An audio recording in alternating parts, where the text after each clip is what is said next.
میرے پیارے بھائیوں اور بہنوں، السلام علیکم۔ امید کرتا ہوں آپ خیریت سے ہوں گے۔ آج میں آپ کے لیے ایک حدیث لے کر آیا ہوں۔ آئیے دیکھتے ہیں اس ویڈیو میں، لیکن ویڈیو شروع کرنے سے پہلے ہمارا چینل سبسکرائب کر دیں۔ شروع کرتے ہیں۔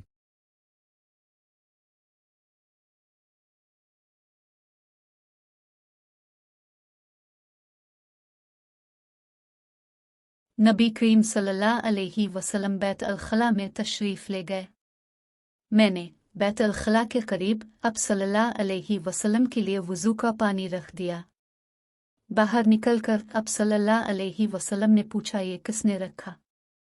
جب اب صلی اللہ علیہ وسلم کو بتلایا گیا تو آپ نے میرے لیے دعا کی اور فرمایا، اللہم فقہ فی الدین، اے اللہ اس کو دین کی سمجھ عطا فرماؤ۔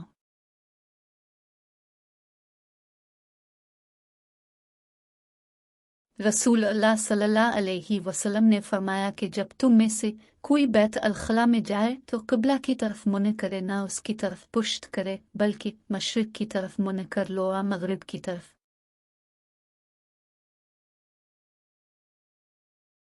لوگ کہتے تھے کہ جب قضا حاجت کے لیے بیٹھو تو نہ قبلہ کی طرف منہ کرو نہ بیت المقدس کی طرف۔ یہ سن کر عبداللہ بن عمر رضی اللہ عنہما نے فرمایا کہ ایک دن میں اپنے گھر کی چھت پر چڑھا تو میں نے نبی کریم صلی اللہ علیہ وسلم کو دیکھا کہ آپ بیت المقدس کی طرف منہ کر کے 2 اینٹوں پر قضا حاجت کے لیے بیٹھے۔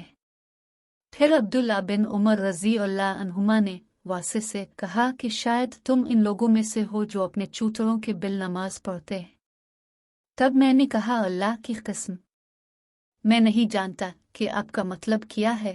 امام مالک رحمہ اللہ نے کہا کہ عبداللہ بن عمر رضی اللہ عنہما نے اس سے وہ شخص مراد لیا جو نماز میں زمین سے اونچا نہ رہے، سجدہ میں زمین سے چمٹ جائے۔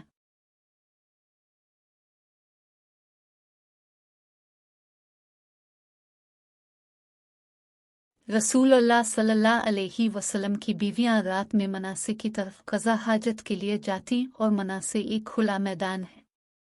تو عمر رضی اللہ عنہ رسول اللہ صلی اللہ علیہ وسلم سے کہا کرتے تھے کہ اپنی بیویوں کو پردہ کرائے، مگر رسول اللہ صلی اللہ علیہ وسلم نے اس پر عمل نہیں کیا۔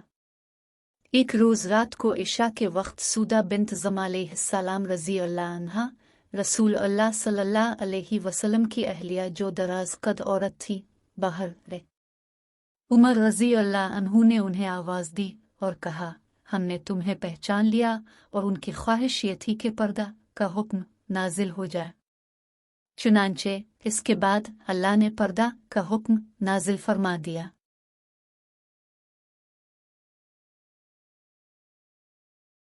اب صلی اللہ علیہ وسلم نے اپنی بیویوں سے فرمایا کہ تمہیں قضا حاجت کے لیے باہر نکلنے کی اجازت ہے۔ حشام کہتے ہیں کہ حاجت سے مراد پاخانے کے لیے باہر جانا ہے۔